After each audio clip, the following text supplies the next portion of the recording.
4వ పాఠం అమ్మ జ్ఞాపకాలు. పాఠ్యభాగ సారాంశం. దీని ద్వారా విద్యార్థులు సాధించే అభ్యసన ఫలితాలు తెలుసుకుందాం.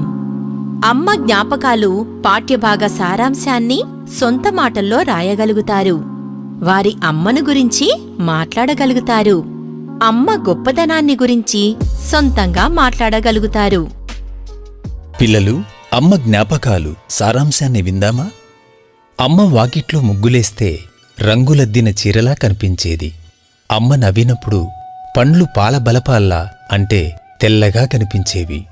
పిల్లలకు జలుబు చేసినప్పుడు, జ్వరం వచ్చినప్పుడు అమ్మ ఇంటినే దవాఖానగా మార్చి మంచాల చుట్టూ తిరుగుతూ ఒక నర్సుగా మారి మందుబిళ్లలు వేసేది.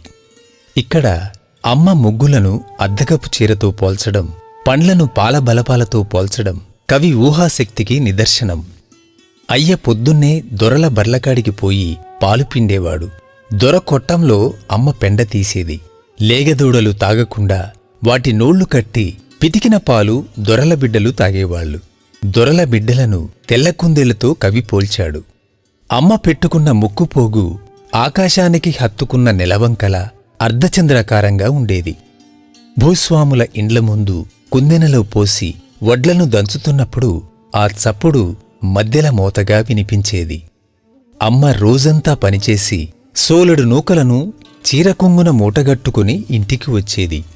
అమ్మ వచ్చేసరికి పిల్లలు ఇంటి ముందు ఆడుకునేవాళ్లు. అమ్మ పెట్టుకున్న ముక్కుపుల్ల అంటే విష్ణువు వరహావతారంలో ముట్టిమీద ఎత్తిన భూగోళంలా కనిపించేది. అంటే కవి అమ్మను అవతారమూర్తిగా భావించాడని. అమ్మ పెట్టుకున్న గెంటీలు అవే గంటీలు గడియారంలో లోలకంలాగా ఊగేవని చెప్పడం కవి నిశిత పరిశీలనకు దర్పణం. అమ్మ అంబలి తాగి కొడవలి పట్టుకుని కోతలకు పోయి మళ్లీ వచ్చేటప్పుడు కాల్వగట్ల పొంటి కాళ్లు కడుక్కుని పొద్దంతా చేసిన కష్టాన్ని మరిచిపోయి ఊళ్ళోకి వచ్చేది. అమ్మ వస్తుంటే పిల్లలు ఎగురుతూ దుంకుతూ అరుపులతో ఎదురేగేవాళ్లు. అమ్మ ఒడిలోని పల్లికాయలు పెసరకాయలు తీసుకుని పిల్లలు సంతోషంగా తినేవాళ్లు. కవి అమ్మ ఒడిని గుమ్మితో పోల్చాడు. అంటే గుమ్మిలో ఎప్పుడూ ధాన్యం నిల్వ ఉంటుంది. అమ్మ ఒడి నుంచి ఎన్ని తీసుకున్నా ఇంకా ఎన్నో మిగిలే ఉంటాయని కవి భావన. అమ్మకు కాళ్లకు కడియాలు వేసుకోవడం, మట్టెలు తొడుక్కోవడం చాలా ఇష్టం. అమ్మ ఎప్పుడూ పట్టుచీరలు కట్టలేదు, పరుపుల్లో నిద్రపోలేదు. నేతచీరలు కట్టేది, నులకమంచం మీద నిద్రపోయేది. సెలవులకు ఊళ్ళోకి వచ్చినప్పుడు తేనెతుట్టె చుట్టూ ముసిరే తేనెటీగల్లా అమ్మ జ్ఞాపకాలు ముసురుతున్నాయి.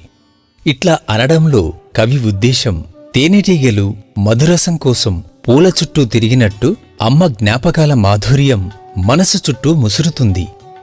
ఈ కవిత అమ్మను ఎప్పటికీ మరిచిపోలేం అని తెలియజేస్తున్నది. పిల్లలు, అమ్మను గురించిన జ్ఞాపకాలు మీకు కూడా గుర్తుకు వస్తున్నాయి కదా? మూల్యాంకనం. పిల్లలు, మరి అమ్మ జ్ఞాపకాలు పాఠ్యభాగ సారాంశం